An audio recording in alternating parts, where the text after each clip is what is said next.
Hi, I'm Mark Wilson, Manufacturing Director here at Lupton Place. Lupton Place is a high pressure foundry with a gravity foundry, but more appropriately a machine shop.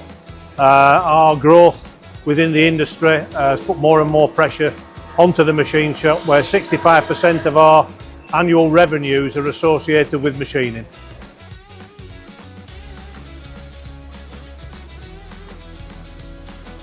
Previously we had two previous companies come in and install robots, one that's fixed in a cell and one cobot that's operational, and we had several issues with those, namely being the support after the installation of the cobot. So Cobots Online were introduced to us by another party who works with Lupton Place. They helped us with a project that we put on some years ago. And obviously with the success that we saw with their intervention, we then moved on to the next phase of our investment plan, and we're now currently in the process of getting the fourth one delivered, which will be installed within the next month. So yeah, long may it continue. All of the CoboTends we've installed here so far and the one we're installing next month have different bespoke ended arm tooling of them to suit each machine.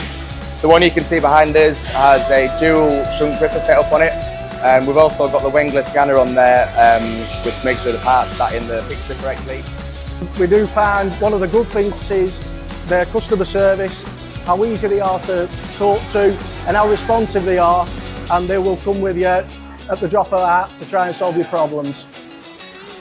We're now coming on to the fourth installation that Cobots Online have done for Lupton Place, and in that time we've analysed the job that we think could use a cobot, and they've come in and they've had a look as well, and we've gone through the process of verifying it, then installing it, and then any additions that need to be done after, and we found that process to be very smooth, and we're very happy with the work that they've done so far.